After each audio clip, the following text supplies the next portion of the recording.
welcome back to my channel. I'm Jasmine, and today I'm going to be doing my how to contour and highlight like a pro. Just kidding, it's like, you know, just how I do it. Also, while I'm doing that, I'm going to be telling a crime story. Now, this story does include death, so viewer discretion is advised before you even, continue to watch this video. If you have a hard time, listening or hearing about death, I will go ahead and go to my channel and click on any other video because, they're not all about death and crime stories. But if you're into that type of thing, go ahead and keep watching. I hope you all enjoy and subscribe. So let's get on with the video. So today I'm going to be telling the crime story of Albert Fish, aka the Gray Man, aka the Moon Manic, aka the Boogeyman. He has so many names, but he is known for being one of the most ruthless pedophile cannibal serial killer. So first, I'm gonna start off with contouring. I used this BB cream by Maybelline, and it's in the color medium deep. Albert was born May 19th, 1870 in Washington, D.C. as Hamilton Howard. Now, I want to tell you all, Albert was born into a family of mental illness, like a history. So I like to contour and I like to bring it up because I don't want it to go down too much and, be harsh.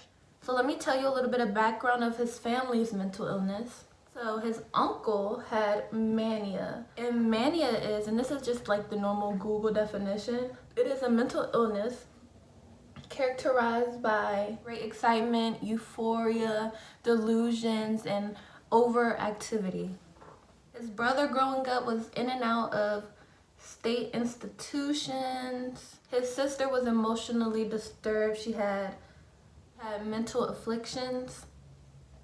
His mother even had visual hallucinations and many more. Like, his family has a great history. I really want y'all to see, but like with this lighting you can't really tell, but you see where I'm putting it. Just to let you all know, like, that was his family history.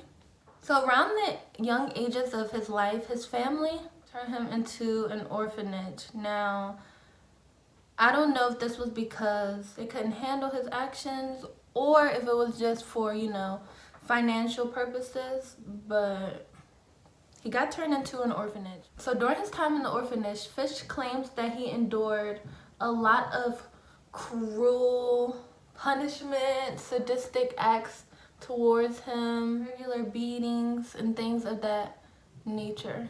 So now I'm just going to blend it a little bit, not all the way, but just enough so that when it dries up a little bit, it doesn't look too harsh. So around 1880, after being in the orphanage till the age of 12, his parents, I guess, gained financial freedom and took him out of the orphanage. At this point, Fish allegedly started to find pleasure in all the sadistic acts upon him in the orphanage. Like, he started to look forward to the punishments and the beatings and the crazy things that would happen to him. After the orphanage, you can imagine how it could mess up a child. After his mother takes him out the orphanage, now I'm just going to go ahead with my highlight, and this is the Fit Me Concealer. It's a little light for me, that's why I use it for this stuff. After living with his mother for a little bit, Fish meets a boy, like a friend, and this friend introduced him to very weird things that he never really did before. He introduced him into eating feces. Basically, like, his childhood, all he did was get introduced to like weird and not normal things. Like, he was raised believing that getting beat and people being really mean to you was normal. He thought that was normal. So a few years later, well, a lot of years later, Fish is grown up now, moves to NYC, the city of dreams, and especially during this time period, it definitely was the city of dreams. Like, that's the place you go when you want to be somebody. He moves to New York City, where he begins male prostitution. Now, I don't know the exact reason why. I would assume just to be able to maintain and live. Like, New York, I don't know back then, but New York is expensive. Like, it's an expensive city, so I would assume it was for financial gain. But during this time period, Fish starts luring in little boys. Typically, what I read, Now you can all go online and read this, you know. I'm not trying to make anything up. All this is alleged because it is written by a person that is not Albert. But allegedly, he typically went after little black boys because he felt like black lives didn't matter and no one would notice or pay attention or investigate missing little black boys because they were black. That's what he thought, you know. And then perform sexual acts and torture. He would, for example, like he would use a paddle with nails in it, like screwed in it, or a meat cleaver or knives just to torture these little boys. He would sexually assault them. So it was just really gruesome. Most of his methods used for torturing these little boys were very, very bizarre. And they always ended with the cannibalization of the little boys. And cannibalization is basically when you eat humans.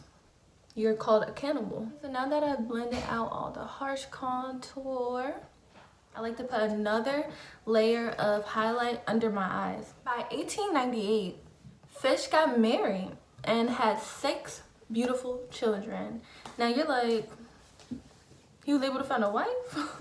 He was able to get married and have children? Yes. But shortly after 1898, in 1917, his wife left him for another man. Now, I don't know the reason. It could be because she realized he was a weirdo. But after 6 kids, it's like you're just not figuring that out. A little weird. But he got left for another man. After his wife left him with all the 6 kids, his kids reported, now this is allegedly, I don't know if they really reported this or not, but they reported that Fish started doing sadistic acts on his children. I would guess that they mean torture. I don't know about sexual assault.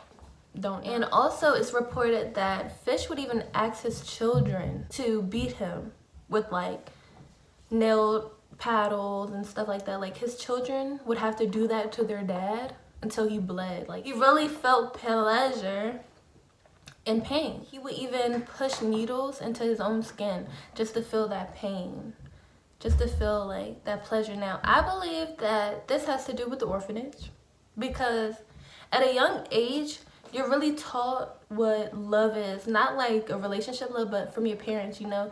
You're taught what's right and wrong. So if you're growing up and you think, oh, being punished and getting hurt is right, that's what you're going to carry on into your adulthood. You're supposed to know from a young age that yes, you get punished for doing the wrong thing, but you don't get tortured. You don't get, you know, brutally hurt. About a few years later, his divorce was finally final. I guess she filed for divorce and, you know, they got a divorce. So after this is when allegedly Fish sent gruesome, detailed letters to a random woman that he found in newspaper articles. Now, these gruesome letters included like sexual acts that he would endure on them, torture he would endure on them, just really gruesome letters. And this would be random women. He would just letter them and be very, very gruesome. Every article I read states how Fish was really like a man that you would never expect to do stuff like this. He was an old, tiny man, a very charming face. Like, you would have never expected this. Like, he was very trusting, you know, an old, little, tiny man. You wouldn't expect to, you know, do all these things. So that brings me to the next story. This is like a specific story. And I don't know if this is like disrespectful to the dead members and the family members, but I'm gonna use a different name. I'm not gonna use their name. Maybe that's a little bit better, I don't know. Next up, I'm gonna be using my Maybelline City Bronzer just to deepen the contour. Now, when I'm doing this part, I like to put it above this little dark part just to blend it out and like smooth it out, the transition. I'm recording my video! In 1928, Fish was looking through the local ad and he found a boy. We're gonna call his family the Johnson family and we're gonna call the boy Ted. He found an ad for an 18-year-old boy looking for a job. So he decides to disguise himself as Frank Howard, go to this boy's house with his family, with the Johnson family, you know, and start telling them that he has his farm and he needs someone to man the farm. He's going to pay $15 a week. And I guess in this time period, $15 a week was a lot. So, you know, he meets with the family. He gets to know them. You know, they're talking. And they're like, wow, this is a great opportunity for our son. This sounds great. Yes. So, he doesn't go that day. I guess the family just wanted to meet this man because, you know, their son is about to work with him. He's about to be going out with him. And so they just really, you know, try to see this man's character. He didn't immediately go for the job. He didn't immediately leave with this man. But a few weeks later, Fish comes back to the household bearing gifts. He brought gifts for all the Johnson family, for everyone. And at this point, the parents love him. He's just such like a little grandpa. Like, he's the grandfather of the family. They get to know him. He seems like a great person. All of this stuff. This particular day, Ted's friend is over, another young little boy. It's just like, ooh, 2 people, that would be great. I'll hire both of you. But before y'all come with me to work, I'm gonna pick y'all up later, don't worry. But before you come, I have to go to my niece's, her birthday party. His young niece, I don't know how old she was, but it was all fake, obviously.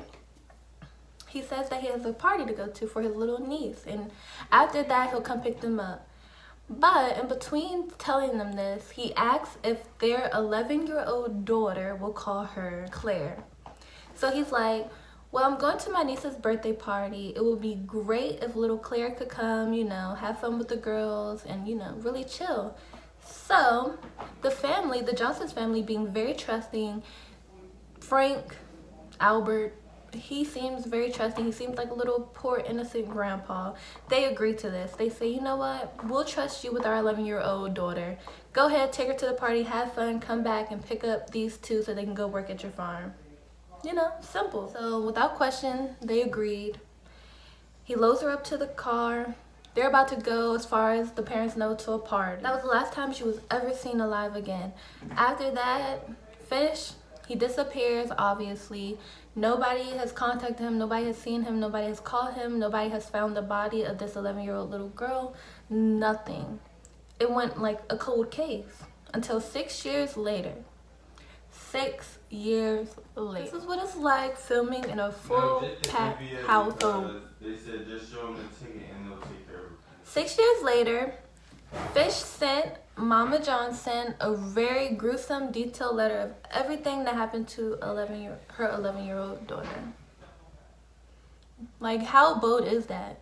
Like, how crazy do you have to be, and how heartless and ruthless do you have to be to send the mother every gruesome detail that you did to her daughter? Like, that's really messed up.